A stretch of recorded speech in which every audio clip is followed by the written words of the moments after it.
Welcome back to the Daily Dope.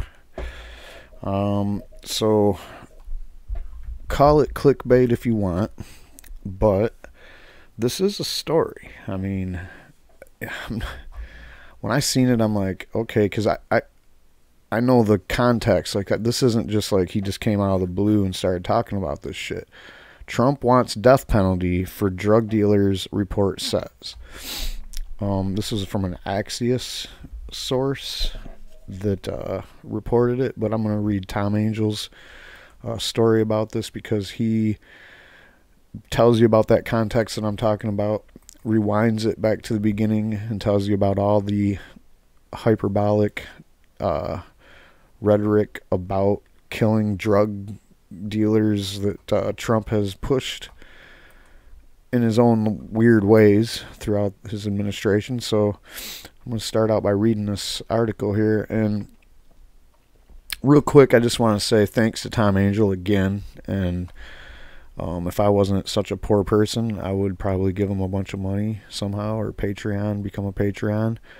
A significant thing for a lot of people, because in this business of marijuana reporting, there isn't a lot of love for us. And you got big publications like High Times, and I notice a lot of people around the campfire have been throwing some salt towards High Times because of this. But what they do is they pipeline stories into their publication and don't even give credit to the original person that put the work together. So high five and kudos and all that, whatever else kind of love to the real writers and the real researchers that go out there and put these stories together for me, and so that I can read them to you. I did notice that Rolling Stone is under some new directive that's kind of making it sound like they don't want people to read their articles on podcasts or something like that. Now, if this is some kind of a problem, I need to know about it, because I have no problem stopping reading your shit on my fucking channel. I mean, if this is something that Tom Angel don't like, he can tell me. I mean, I'm not invisible. I'm pretty out there. Especially if you see me on Twitter, you can't not see me. I'm all over Twitter for some reason. So anyway, let's read this. President Trump often leaps into a passionate speech about how drug dealers are as bad as serial killers and should all get the death penalty. 5 sources told news site Axios. And like I said, this could be considered clickbait, but, you know, I wouldn't even report on some hearsay crap like this if it wasn't that A, I believe it, B, this is just a progression of this rhetoric that, and, you know, the storyline has been the same the whole way through. Sure, when he was running for president, he was for states' rights and maybe medical marijuana being legalized federally or something, but now he's just whoever the people that are pushing him around to make decisions want him to be. I mean, that's what he is. He's just a big ego being supported by all the people around him that prop him up. I mean, if anybody don't see that, you're just, I don't know, I don't have any explanation for how you could be like so blind as to not know that about Trump. Anyway, the president, inspired by Singapore and other countries that use capital punishment for drug crimes, quote, would love to have a law to execute all drug dealers, according to the report. Now, that's pretty strong language right there, but we're talking about Trump. He always uses strong language, and it's always over-the-top rhetoric, and sometimes purposely so that it gets more, so that it has more impact or whatever. What do I think about this kind of rhetoric? I think it's bullshit. I don't think Trump really understands the gravity of him saying something like that. I mean, and basically he definitely is not formally educated on how, well, we'll go back. We'll rewind it back to when he used to know what would work to solve the problem of the drug problem. I'll tell you that in a minute. So he believes we've got to make drug dealers fear for their lives because a more health-focused approach, quote, will never work, the exclusive by Axios says. Last year, a leaked phone transcript quoted Trump praising Philippines President Rodrigo Duterte's bloody war on drugs, which has led to thousands of extrajudicial killings. Can we say tens of thousands yet, since he broke 10,000? Quote, I just want to congratulate you because I'm hearing of the unbelievable job on the drug problems, the American president was quoted as saying. Quote, many countries have the problem, we have a problem, but what a great job you are doing, and I just wanted to call you and tell you that. So, to be clear, Trump is patting Duterte on the back for tens of thousands of people getting murdered in the name of the drug war.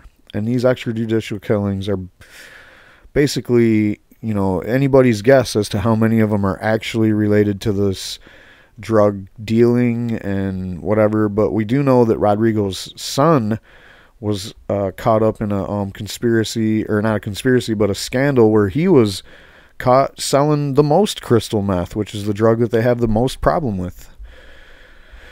Okay, bloody drug war at home.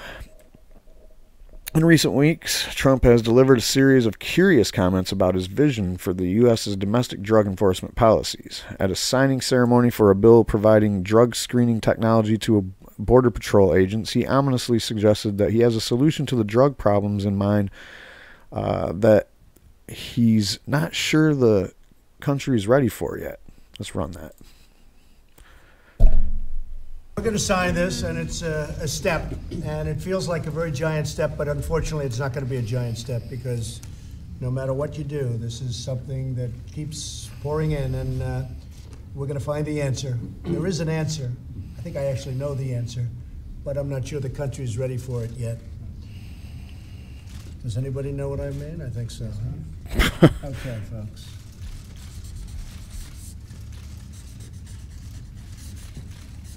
I didn't pre-screen this, so I don't know if he's got anything else to say on that. Who's getting this pen? Ominous. This pen? Can I ask for a vote? We're going to get all of you a pen. I'm going to give it to a Democrat. So this is the signing is called the Interdiction Act, where they test Border Patrol agents to see if their piss is dirty.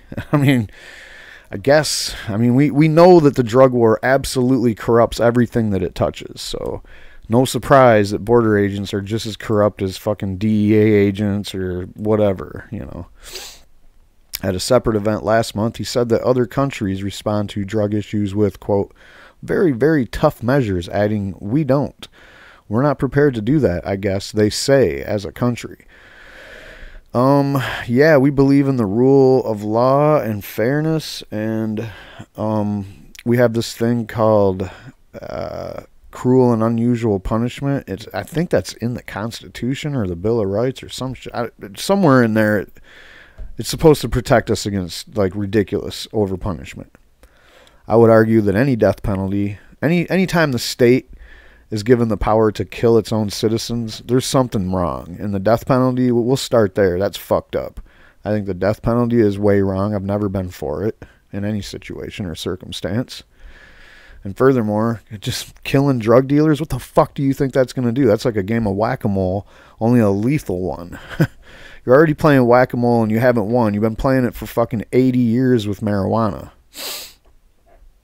According to the new Axios report, Trump would, quote, love to have a law to execute all drug dealers here in America, though he's privately admitted it would probably be impossible to get a law this harsh passed under the American system.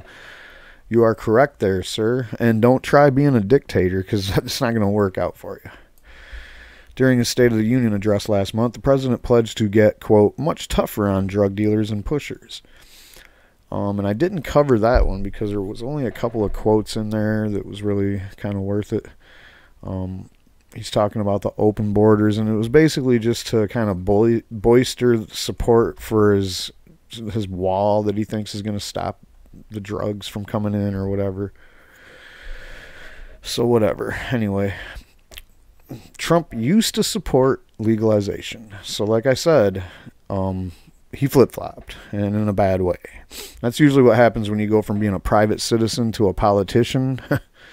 You know, go figure. So the overall sentiment clashes sharply with his pro-legalization comments Trump made in 1990. Back then he said, we're losing badly the war on drugs. Yoda. You have to legalize drugs to win that war. Now that sounded like Yoda the Jedi fucking master right there. What happened to that Trump? He got washed out with fucking corrupt bullshit and Everybody, all his advisors are washed out with corrupt bullshit money from every angle. Big pharma, big prison lobbies, big police unions, and just everybody. There's the bureaucracy for the drug war is over $50 billion.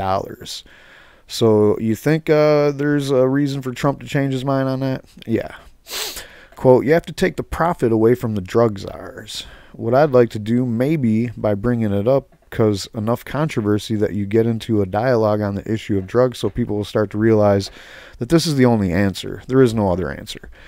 And like I said, that's Trump the Jedi fucking master. I wish we could have that Trump be the Trump that's running the country, but instead, no matter who's running the country, it's not Trump that's the problem, it's the corruption that's the problem.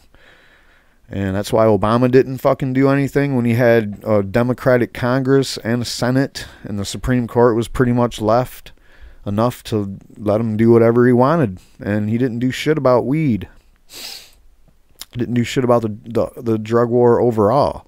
And if you're going to be like, oh, but Brandon, he did too. He had that Cole memo and the Ogden memo and then the Rohrabacher and Farr amendment, and he made it so they couldn't do the mandatory minimums. No, he didn't. He didn't do any of that shit. None of that was him. And the mandatory minimum thing was just a piece of paper that expires. And obviously when a Republican takes over the government, which all of the government got took over by Republicans, when that happens, then they just don't re-fucking authorize that shit. And they take the Cole memo and they burn it. And they take the Rohrabacher Farr amendment and they put Pete Sessions in there to block shit like that. So, yeah, Obama really didn't do shit. He could have. Anyway, back to Trump. Presidential counselor Kellyanne Conway, who heads